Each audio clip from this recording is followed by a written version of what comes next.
Hello, Gemini. Salamat sa pagbisita o salamat sa pagbabalik.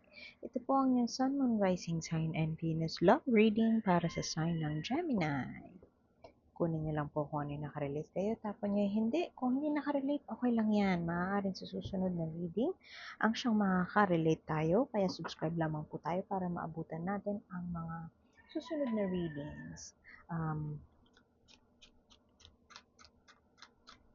Pero naniniwala ako merong dahilan kung ba't tayo napadpad dito. Maaaring sa deck na ito or sa oracle deck or dito sa deck na ito, bawat card ay may mensahe. Meron tatagos at may tatagos din. Lalo na sa oracle kasi universal ang mensahe niyan o ang advice niyan. Doesn't matter kung ano ang narrative, kung nakarelate o hindi. Oop! Anyway, this is your core energy. Oh, laying the burden down. Tapos na ang may matatapos. Something will come to a close this month. For some of you na Gemini, maaaring you are in a parang not so good love situation. It's a struggle to keep it alive. Pwedeng it's a struggle to keep the love alive. Or it's a struggle to sustain or to give more sa relationship. Parang pagod na pagod ka na. And tingnan mo yan, no? Merong storm dyan sa likod niya, pero she's flying and she is free. If you are not free yet, maybe there is a recognition na the rainy days are over and I am soon leaving this situation behind. Pwedeng ganon. Kasi ang 10 is a closure. There's the fire within you na ayoko na, I don't want to waste time anymore. Or na-recognize mo na ayaw mo mang tapusin itong relationship na to, it's best for me to leave it all behind and to move forward, if not move away from a situation na hindi na, parang nandun pa rin yung fire, pero wala hindi na siya mag-work or nakakapagod na, parang gano'n. Bilang yan ang core energy, mukhang karamihan sa inyo ay paalis na sa isang sitwasyon na pinagod lang siya. Pinagod lang si Gemini. You could be dealing with Cancer, Scorpio, Pisces. Pero not necessarily. Pero mukhang I don't feel like it's you. Actually, pwede din ikaw to. Somebody na hindi na stable emotionally. Hindi ko sinasabi na nababaliw na, pero pwede din ganun. Parang sa sobrang stress, alam mo yung sa sobrang stress mo, hindi mo na magawang maging higher person, yung ganon. Yung galit gusto mo ilabas, yung frustration, ganyan. So, pwede din naman na iba sa inyo, yung partner nyo, kasi Gemini ka, very air sign, very free and social butterfly, parang ganyan. And hindi nagsisit well or hindi nagugustuhan ng partner nyo minsan yung ang pagka-social butterfly nyo. And sometimes, may tendency sila na ikimkimin. So, parang sasabog na lang sila. Ito kasi sumabog na pasabog na, malapit nang sumabog. Yung partner niya sasabog na and dahil hindi niya maintindihan yung the way you socialize or the way you um, deal with other people, pwedeng seloso, o clingy, ganun. And hindi ka ganun as a person kasi, yun nga, social butterfly ang Gemini. And maraming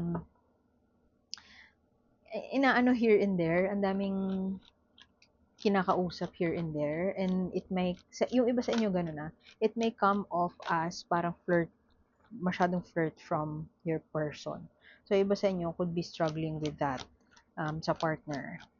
Pwede din naman na ikaw yan na parang mauubos na yung pasensya ko. Wala na akong magandang masabi kasi na-frustrate lang ako, nagagalit lang ako dun sa partner ko. And with this core energy here, parang ayoko na. This is the end of it and I think I should go. Ganyan. Masyadong mabigat na yung sitwasyon and hindi ko na kaya. Mukhang ganyan ang sitwasyon ni Gemini. Oh, may gustong umalis.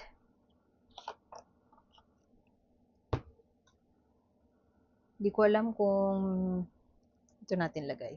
Di ko alam kung may hindi pagkakasunduan sa kaperahan,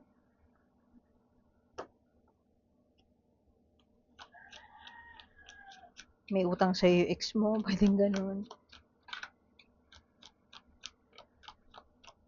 O hindi kayo magkasundo, totally different lang talaga kayo. And this month, yung iba sa inyo, maaring magde-decide na sige, pag-usapan natin to. Sige, ayusin natin to. Ready to cooperate na.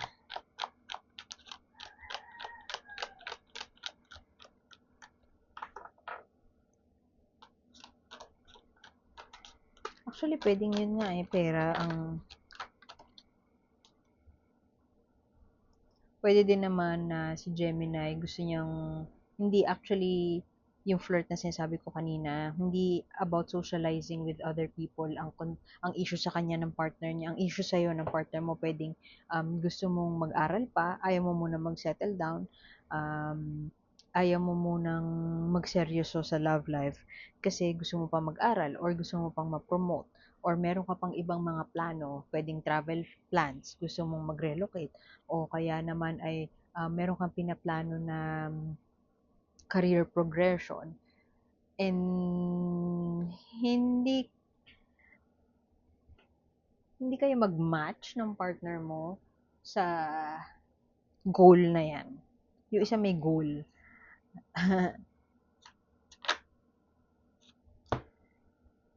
Yung isa may goal, may pangarap na gustong tuparin, and then yung isa naman hindi ko masabi na hindi happy, pero it's more of nai-insecure siya na baka maiwan siya. Marami siyang fears. Natatakot siya na baka maiwan siya ni Gemini o natatakot siya na papraning na baka makalimutan na siya kasi nga meron ng ibang ipo-pursue. Actually, pwedeng ikaw din yung nakakaramdam nun. Interchangeable naman yung energies na napipick up ko dito. I just feel like partner mo yun, hindi ikaw. Kasi very free and free-spirited si Gemini. Marami siyang parang nagjo-jump from one from one goal to another. So, take what resonates lang. Merong pero isa sa inyo definitely gusto nang makalaya o makaalis dun sa overthinking na nagaganap. Parang napapagod na kakaisip or trying to please the other. And so, parang ayoko na. I just wanna work hard sa goals ko in life. Uy, ang ganda nito. Tingin ko ang ending nito, no matter how often you fight, o no matter how big yung disagreements nyo, it will all boil down to choosing each other. Parang, it's a petty fight, parang ganun. Kasi ito, pipiliin mo pa rin ito kahit pa may napufrustrate na, kahit pa meron ng napapagod, o kahit pa merong parang, excuse me, hindi siya, doesn't feel like emotionally prepared for what the other would choose, there's this strong partnership that exists between you. Parang may certain, magkaiba man kayo ng prinsipyo, magkaiba man ng goals in life, magkaiba man ng ugali on how you deal with problems, it all boils down to parang siya yung twin, kumbaga parang twin flame mo. There's a recognition that this person is your twin flame and you would choose him or her no matter what. Ganda.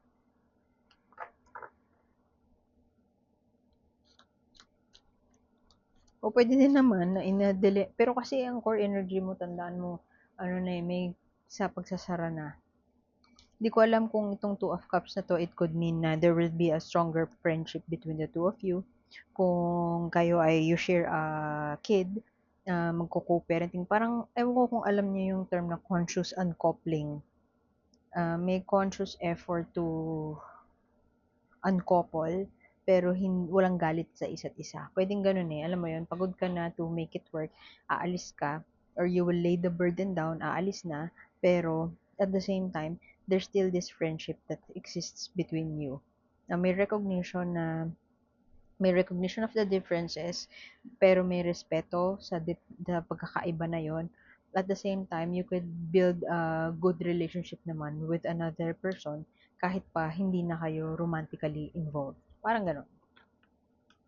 Yung iba naman sa inyo, kung single, you may be attracted o somebody who is, hindi mo nakikita, somebody who is Cancer, Scorpio, Pisces is attracted to you.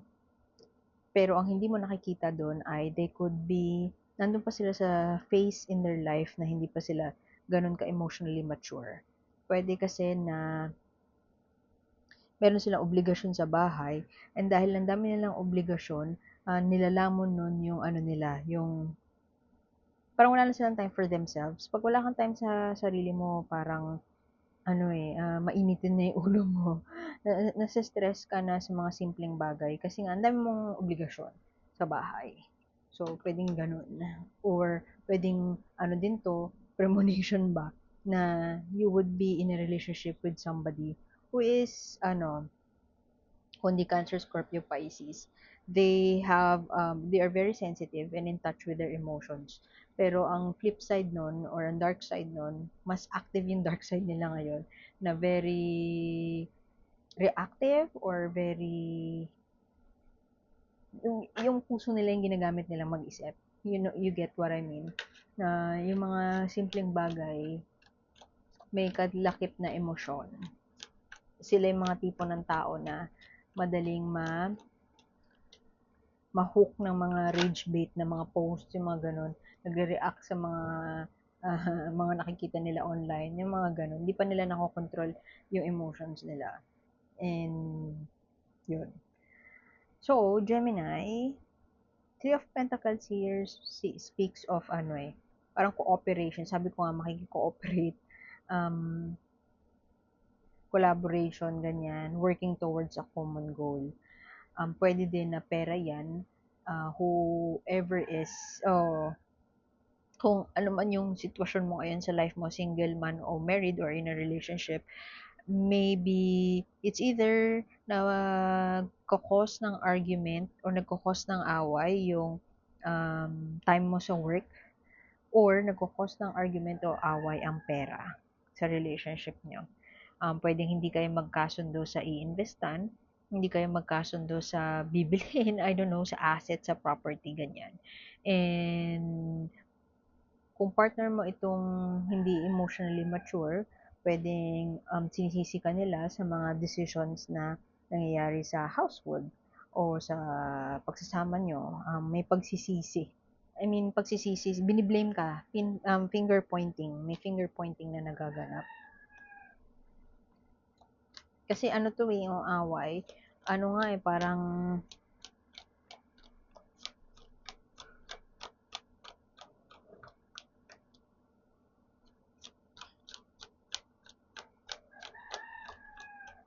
pwedeng you are building the foundation, building a home, building your assets, pero hindi kayo magkasundo sa pag-build na yon. Kung meron, yung isang narrative din na nakikita ko dito, kung ikaw Gemini ay niyayaya na mag-settle down, medyo hindi ka pa ready. I mean, sige, payag ako na ipagawa natin yung bahay. Example lang to pero hindi ako papayag na housewife na lang ako, hindi ako magtatrabaho kasi gusto ko pang ma-promote, or meron akong pending na application to relocate overseas, na ipapadala ako sa ibang bansa. So, yun yung priority ni Gemini. So, kung meron man promotion sa career mo, pwedeng yun ang parang nagiging cause of argument, o pwede din naman, yung career, yung love situation natin ay kumbaga, hindi aligned dun sa career goals, hindi aligned dun sa money goals, or di aligned dun sa other aspect of your life. Kung hindi ikaw Gemini yung ganun, yung partner mo. So, energies could be interchangeable. halos lahat ng sign nakuha to, Hangman. Refusal to see the other side of the situation. Pwedeng in pause, in limbo, ayaw mo munang isipin, ayaw mo munang, kumbaga, i-deal with right now. You are not in the right headspace, kumbaga, para i-deal yon.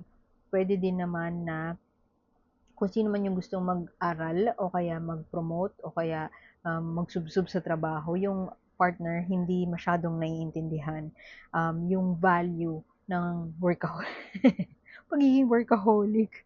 Well, masama naman talaga maging workaholic, pero kung yun yung binavalue ng partner mo, pwedeng hindi mo naiintindihan yon and hindi ka at peace dun sa fact na parang hindi matuloy-tuloy yung ibang plano dahil doon sa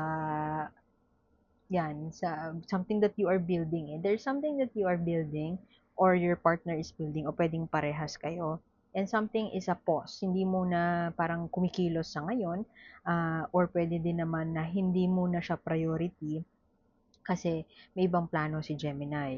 And yung plano na yun, hindi nagtutugma. Kasi pwede nga na si Gemini gustong mag-travel, mabilis ang mga pangyayari, mabilis ang mga mensahe na darating pagdating doon sa plan para mag-a-align yung magko-conspire yung universe para ma-manifest Gemini yung goals niya, personal goals niya. Yun nga lang nga, pwedeng yung partner mo ay gusto na mag-settle o kaya ay gusto na I don't know, magsama na kayo. Pwede kasi hindi kayo magkatira eh. Nakatira together. Hindi kayo live-in. So, pwedeng yung partner, isa sa partner gusto na magsama na kayo sa isang bubong. Pero, pwedeng yung isa naman ay hindi pa ready for that kasi nakafocus pa siya sa career niya. So, someone has to wait. And with that waiting period, nauubos na yung pasensya. Nauubos na yung pasensya, naiinis na, na-frustrate na, and maybe, naiinis siya dun sa delay. I mean, okay lang sa'yo na mabilis yung progression ng career mo, pero yung plano natin na matagal na let's say, magpatayo ng bahay or mag-live-in or magsama na, okay lang na ma-delay. So, pwedeng ganun yung pinanggagalingan ng argument ng partner or whoever, sino man sa inyong dalawa. Pwedeng ikaw siguro ay may gusto kang i-build and may pinagsusumikapan ka. In the long run, magbe-benefit yung relationship nyo. Pero yung partner mo, pwedeng hindi nakikita na yung mga ginagawa mo ngayon ay magbe-benefit siya. Yung ganun. And pwedeng yun ang nagiging dahilan ng constant and walang sawang argument. And ikaw ay parang ano na yung utak mo na ito na naman tayo, pagkaaway na naman natin yan, hindi na natapos, ganyan, parati na lang ganyan. Yung, alam mo, kung hindi ikaw, Gemini, yung partner mo, ay seloso. O pwede din naman na nagsiselos kasi may basis. Ang basis ay parang pwedeng past na panloloko, na-trauma na si partner or na-trauma na si Gemini. Energies could be interchangeable So napapraning you don't like the version of yourself na napapraning at nagsiselos at parang may trauma from past na ginawa ng partner. Isa sa inyo may ginawa na panloloko in the past and it didn't sit well dun sa isa. Ngayon, while they have forgiven you and accepted you back, hindi pa rin sila hindi nila maamin na yung trust nila ay sirang-sira pa at hindi pa mabuo yun ulit. And sa ngayon, pwedeng ito ang nagiging basis para mapagod na and hindi na fun sa kanya na mag-continue pa. Kasi pwede din naman kasi na yun yung pinagsusumikapan nyo na ayusin. Kasi hindi pa nag-heal. Isa sa inyo hindi pa fully healed. And yung hindi pa fully healed, while may issue pa siya doon at inuungkat niya pa yun, yung isa naman, which could be you, Gemini, ay parang nakafocus lang siya. Parang, I don't have the time para i-heal yung trauma mo. Siyempre, walang magsasabi nun na hindi siya helpful as a partner. Pero kung if you could only say it directly, parang gusto mong sabihin na it's not my fault na um, kinimkim mo yan or na bit-bit mo yan, na nagsiselos ka, na seloso ka, na hindi ka pa fully naghihil, hindi mo maibalik sa akin yung trust na dating meron. Kasi hindi ko din alam kung tutuusin kung paano bubuuin yung trust na yun. Kasi I've been trying my best um, para mabuo yun, ma-earn ulit yung trust mo. Pero hindi ko alam, for some reason, hindi, parang lahat na lang ng gawin ko ay hindi nagmamatter sa'yo. Parang ganun. So, I feel like this month mukhang for some reason feeling ko ma-sweep under the rug pa yun. Hindi pa siya fully ma-address. Pwedeng pwedeng magpapakasal kayo without fully addressing that. Pwedeng magsasama kayo sa isa bongbong without fully addressing that. Pero definitely, one person in this relationship has some personal goals na yun, na mabilis ang mangyayari at mabilis na matutupad yun. And I feel like pwedeng travel yun, pwedeng relocation, pwedeng promotion. Yun ang priority ni Gemini. And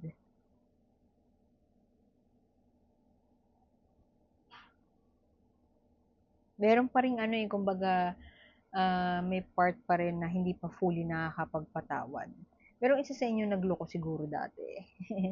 And mahirap pa yung isa na ma-accept yun or mapatawad fully. Sasabihin nila napatawad ka na nila, pero may ano pa rin, may scar pa rin na naiwan. And actually, pwede din na you are trying so hard na i-earn ulit yung trust nila. And it's an arduous process kasi damned if you do, damned if you don't.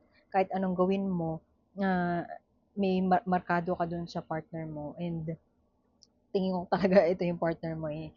Siya din yung nawawala na ng pasensya. Siya yung hindi na makontrol yung emotion niya. Na nasa-stress na siya kakaisip na parang baka may ginagawa kang kalukuhan on the side. Yung ganon. And hindi pa sila fully healed. Meron pa ring, kung meron kayong couple goals, like mag-travel, mag-live-in, or magpakasal, mangyayari muna yon bago fully ma-heal yung isa. Pero, remember this core energy. I strongly feel that may maiiwan. Merong susuko. Merong susuko sa perspective mo. Kung ikaw yung iniwan susuko siya. Pero ang perspective niya, makakalaya siya. Pwede din ikaw yun, Gemini. Kung ikaw yung parang pinaghihinalaan or ikaw yung parang lagi kayo nag-aaway dahil lang sa mga nagawa mong pagkakamali dati, sa mga misgivings mo dati. Parang mauurat ka na parang kailan ba matatapos to? Kailan mo ba ako mapapatawad? And dahil napapagod ka na doon sa thought na lagi ka lang pinupok o lagi ka lang nanag o lagi nang ino-open yung mga trust issues nila, ikaw na mismo yung magde-decide na parang tama na to. I don't wanna be in this purgatory. Ayoko na sa purgatory to kasi parang never na akong damned if you do, damned if you don't nga. So, I would try my best. Tingnan mo yun, ginagawa niya yung wings niya ng butterfly. Um, parang she is, parang pinaghahandaan, kumbaga, yung exit. Pinaghahandaan yung exit and may tinatrabaho para fully makalaya na from a situation na Actually, pwede din nga na yung iba sa inyo, very, very extreme to. Pwede yung iba sa inyo, parang alam mong patay na yung relationship. Tapos moving towards a new person na alam mo sa sarili mo na truly aligned ka sa kanya. So, you will hate me for saying that. Yung third party, papunta dun, may third party or may nagugustuhan na isang tao and then sobrang bigat na ng current relationship. So, you would move towards the third party. Extreme yun Huwag niyong isipin na yun talaga yung mangyayari Kasi kung hindi kayo nakarelate doon, then hindi siya para sa inyo. Pero kung nag-exist na yung scenario na yun na nabanggit ko sa inyo, then most likely, yun, mangyayari siya. Pero, huwag niyo isipin na ganun yung mangyayari dahil sinabi ko ganun yung mangyayari. Mauuna muna yung kung applicable siya at nangyayari na siya sa buhay niyo. Bago yung isipin niyo na, ay, sabi ng tarot reader, pupunta ka daw sa third party. O, di nagkaroon pa ng away. Basta take what resonates lang. Tapon niyo yung hindi. And huwag niyo isipin na yung narrative na nabanggit ko would universally apply sa lahat ng Gemini. Okay? So, yun. Getting out of that, trauma and kapraningan, it's not gonna be easy. Hindi pa siya ngayon eh. I strongly feel na ito muna yung personal plans and goals mo, yun muna ang i-achieve ni Gemini. Kung may issue sa love life, it's not something na priority ni Gemini. Kung pipilitin si Gemini na isolve yon, he or she would rather move away or leave the situation behind. Kuha tayo ng advice. May message na darating na aligned, mabilis na message na darating. Mabilis yung progress, kumbaga. So, kung merong tinatry i-achieve si Gemini this year, mabilis mo makukuha yung sagot. And,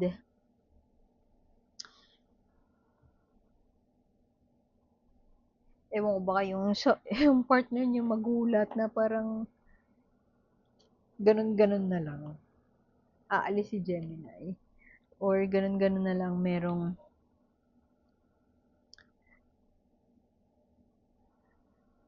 may tinatrabaho si Gemini na hindi alam ng partner. Ano ba tinatago mo? May tinatago ka ba, Gemini? Kaya ka na, kaya ka siguro kinakapraning, kaya napapraning yung partner mo. Isa sa inyo napapraning kasi yung isa may tinatago, tapos meron siyang secret goal. Tapos yung secret goal na yun, magpo-progress agad pwedeng this Feb. So, mas-sweep under the rug yung kung meron mang kailangang i-address sa romantically. Itong card na to, karma yan. Someone will bite your back. Kung alam mo, may ginawa kang speaking of, kung meron kang ginawang hindi maganda, it will soon bite you back. So,